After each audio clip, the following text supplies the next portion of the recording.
Coffee అడిగితే మీ తమ్ముడు గది లోపల ఏం చేస్తున్నావు?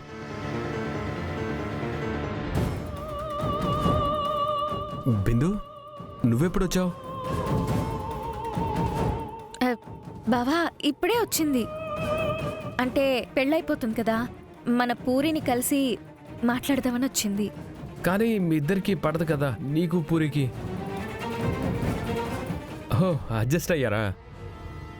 బావా మన బిందువే అడ్జస్ట్ అవుతూ పూరికి సారీ చెప్దామని వచ్చింది. వావ్.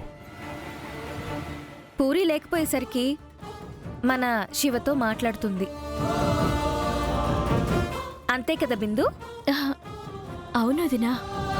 పూరి తన ఫ్రెండ్స్కి పెళ్లి కార్డులు పంచడానికి వెళ్ళింది. రావడం లేట్ కావచ్చు, నువ్వు వెళ్ళు. పూరి వచ్చాక నేను చెప్తానులే. హే భూమి, ఇప్పుడే వచ్చింది. పూరి వచ్చే వరకు ఉండనివ్వు. కాఫీ తీసుకుంటావా? అయ్యో వద్దు బావా, బిందు ఎక్కడికి వెళ్ళిందో అని వాళ్ళ ఇంట్లో వాళ్ళు కంగారు పడొచ్చు. ఇక్కడికి వచ్చిందని తెలిస్తే మళ్ళీ అదొక గొడవ. నువ్వు వెళ్ళు బిందు. సరే వదినా, వెళ్ళొస్తా అన్నయ్య. ఓకే, వెళ్తున్నా శివ.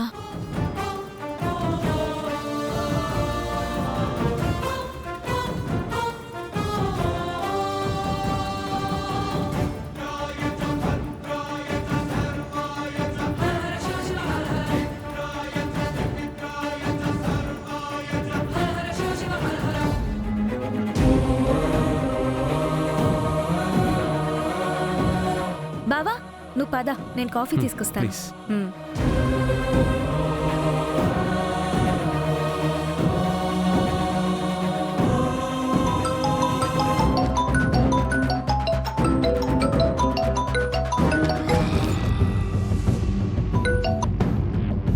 హలో,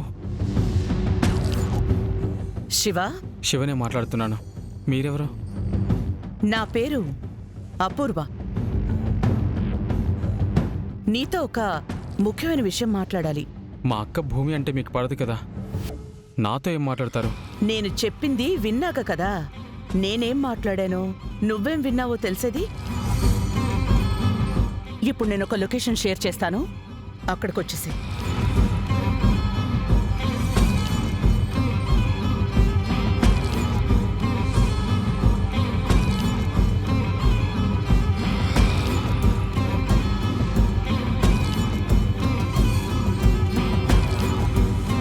చెప్పండి మేడం, నన్ను ఇక్కడికి ఎందుకు రమ్మన్నారో చెప్తే వినేసి వెళ్ళిపోతాను. చూస్తుంటే ఇక్కడికి రావడం నీకు ఇష్టం లేనట్టుగా ఉంది. మీరు మా అక్క భూమిని శత్రువులా చూస్తారు. అలాంటప్పుడు ఇష్టంగా ఎలా కలుస్తాను? అసలు భూమి అక్కకు తెలియకుండా వచ్చి మిమ్మల్ని కలవడమే తప్పు అన్న గిల్ట్ ఫీలింగ్ నా మనసులో ఉంది. చెప్పాలనుకుంది త్వరగా చెప్పండి, నేను బయలుదేరుతాను. చూసావా శివ, తప్పని తెలిసినా మనం ఎవరో ఒకరిని కలుస్తాం, లేదా ఏదో పని చేస్తాం. తప్పు అని తెలిసినా ఎందుకు అలా చేస్తాము అంటే, ఆ చేసే పనిలో తప్పున్నా దాని వెనక మనం గెలుస్తామనే ఒక చిన్న ఆశ ఉంటుంది. గెలుపు కంటే ఏదీ ముఖ్యం కాదు అనే స్వార్థం ప్రతి మనిషికి ఉంటుంది. మేడం, మీరు నన్ను మోటివేట్ చేయాల్సిన అవసరం లేదు. సింపుల్గా ఎందుకు పిలిచారో చెప్పండి, అర్థం చేసుకునే తెలివి నాకుంది. ఆల్ రైట్, నీ భాషలోనే సింపుల్గా చెప్తాను, విను. నాకు గెలుపు ముఖ్యం, మరీ ముఖ్యంగా మీ అక్క భూమి మీద గెలవడం నాకు ముఖ్యం. కాదు కాదు, అవసరం. ఎస్, నీకు పూరికి పెళ్లి పెద్దగా మారి మీ అక్క గగన్ దృష్టిలో దేవతైపోయింది. వాళ్ళిద్దరూ కలిసుంటే వాళ్ళ మీద గెలవడం నాకు కష్టం. వాళ్ళిద్దరి మీద నేను గెలవాలంటే వాళ్ళిద్దరూ విడిపోవాలి.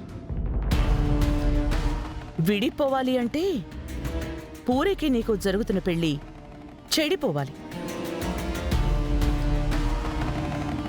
చెప్పు, నీకెంత డబ్బు కావాలి? ఎంత డబ్బు కావాలన్నా ఇస్తా.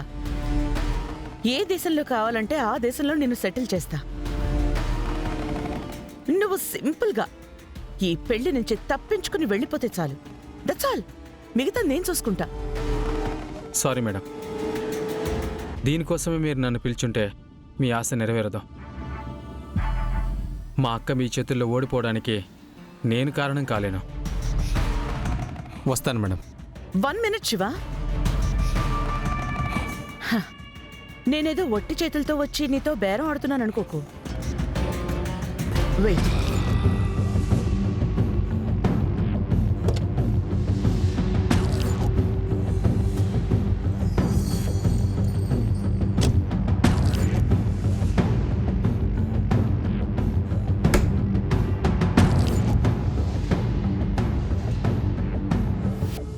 చూడు, కావలసినంత డబ్బు, కాసులు కురిపించే బంగారం అంతా నీ సొంతం శివ.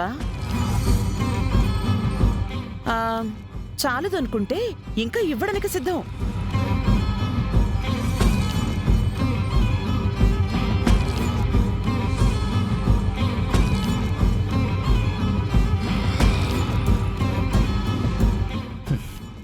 సారీ మేడం, ఇప్పటికీ నేను మా అక్క భూమి వైపే నిలబడతాను.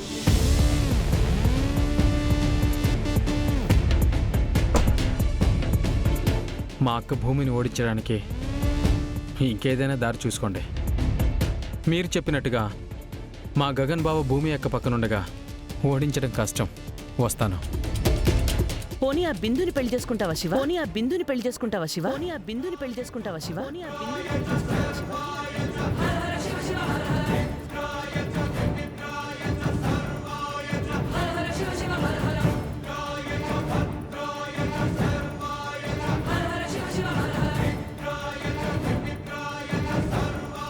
చూసావా శివ, పడుతున్న నీ అడుగులు ఎలా ఆగిపోయాయో?